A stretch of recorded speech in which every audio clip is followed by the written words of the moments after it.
Hello, welcome back to the James Rambling Reviews. So, I have reviewed the Lord of the Rings books.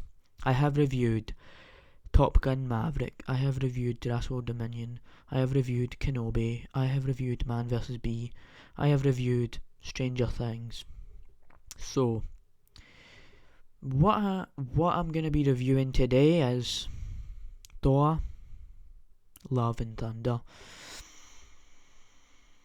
My thoughts are like kinda all over the place with this movie.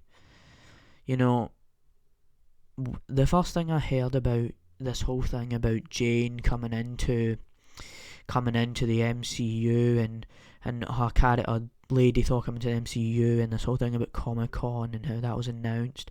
I have to address this, man. I wasn't too keen on it, and before people are like, oh my god, he's a sexist, right? Because he doesn't like Lady Thor. No, mate, I'm gonna tell you this, right? The thing was, I actually didn't get it, and this ties into the movie because Lady Thor, Mighty Thor, whatever you want to call her, has a big role to play in this movie. But the instant comic was like, what's going on here? She never was worthy of she wasn't worthy of this, like, originally, because we didn't get an entire context and stuff like that. So that's how I'll lead it in with that, because that was one thing that came to my mind when it came to Thor Love and Thunder. So Thor Love and Thunder is actually obviously about Thor. It's about Thor's journey coming back into the MCU. At the start of the movie, you see Gorr, and you see how his daughter dies and stuff like that, and then you see these gods, and he kills all of these gods, and his character's Gorr the God Butcher, and this is played by Christian Bale. He's like the villain of this movie, and I think Christian Bale is probably the standout of this movie because for the majority of this movie, right, I'm talking about an hour into this movie, or from 0.00 to 1:00:00, I was like, what's going on here, man? Honestly, I didn't know what to think. Right, the humor was kind of, oh my god, really? Doing more of this stuff, right? I get it.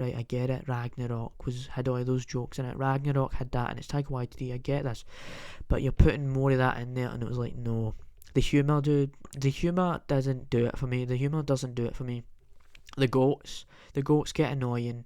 The goats get absolutely annoying. Like, for the first time, it's like, oh, okay, maybe I'll give this a chance. And it's like, what is this even about, right? That was really weird, a weird decision.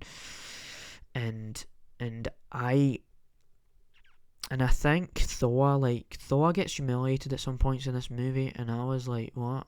This whole Zeus thing, and they had to go to the gods to seek help so they could save these kids, because there was this part where Gorr actually gets all his monsters, and he traps all these kids in this town, and then that's Thor's goal. He's trying to get everyone he knows to sort of beat Gorr the God Butcher, and that's basically the goal of Thor. There's also Valkyrie and Corg. Korg kind of plays a big role in this. He was in Ragnarok. He's basically Taika Waititi's self-insert. So, like, he put himself into this movie, even though he directed it. So he put himself in there as a character, and he's just this big rock guy. He's like, here is the story of Thor Aunson. This guy, he's the champ of the world, and stuff like that. That was his character. He's like a comic relief. So if you really want to have a laugh, I think Korg is like the character where he will be like the comic relief. And there's those Valkyrie, the whole thing about King Valkyrie. I don't know about that, right? I don't know about it. I didn't get it, but I didn't hate it either. So yeah, there is definitely that with the movie. As you can tell, man, this movie did not favour me, but the Gorr stuff, right? The Gorr, I think just the gore stuff did it for me more. It's a big jump from watching Stranger Things because it's got more comedy in it, it's got more laughter and stuff like that, and I will mention that the critics and the fans are kind of mixed on this one, because the critics score, I believe, is at 60%, and the fan score, the audience score, is like 80% on Rotten Tomatoes or something like that. So you can tell that the fans are like, yeah, that's so funny, I think I'm just going to rate it higher, and then the critics are like, oh, so many problems and stuff like that. And I didn't get. They also right, they explain how Jane has cancer as well. They dive into that definitely, and I didn't mind it because I could understand, oh, her mother had cancer as well, because it showed you this flashback of her mother having cancer and stuff like that. But then it was like, because in the first part when she just jumped straight into this with the whole armor and everything, I was like, what? Why is she like this? And that was going back to my vision about, or my emphasis about, or my idea about how she was going to become the new Thor and stuff like that. And honestly, dude, wait, you can say this is woke all day long, but this was not woke, right? This whole idea of bringing Jane into this was not woke at all, right? You could see the motivations, like, oh my god, female empowerment, like, yes, you tell him, girl, And you could tell it was like that.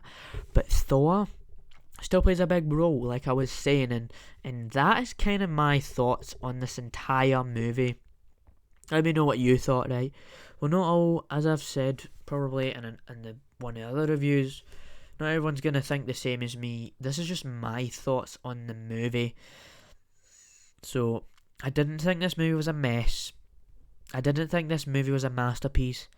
It definitely does not compare to Ragnarok, in my opinion. Like, it does have a lot of things going for it with Ragnarok, and if we're talking about Thor movies, never actually rewatched Thor and Thor the Dark World heading into this, but I know it has to do with Odin and his mother dying and those sorts of things. And Thor the Dark World is one of those movies that people didn't like as much, and those two movies people were mixed on. And then when Taika Waititi jumped into this, he was like, oh, well, maybe we could turn this around, make it more funny and more entertaining and stuff like that. And it definitely did happen, but I can't really be like, oh, I couldn't really do a ranking on this, right? Because I'm not really doing rankings, but I can't really do a ranking because I've not rewatched the movies to know, like, yeah, that movie's better than this, that movie's better than that one, that movie's better than that one. So yeah, that's it. That's pretty much all my thoughts. So hope you enjoyed this episode. Might be going back down to a smaller scale, because there isn't actually, that I know that I have somewhat of a decent amount of things to say, but I can't do like 40-minute deep dives here, right?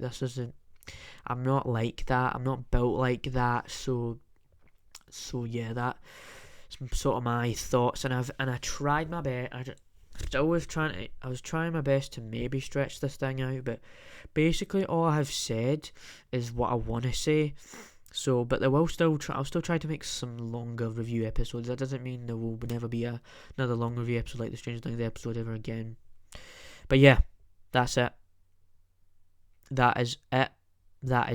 Oh wait, I know I did say that that's it over already, but they also added in rock as well, like Sweet Child of Mine. Oh yeah, that stuff. So they have that going for it. But yeah, that's it.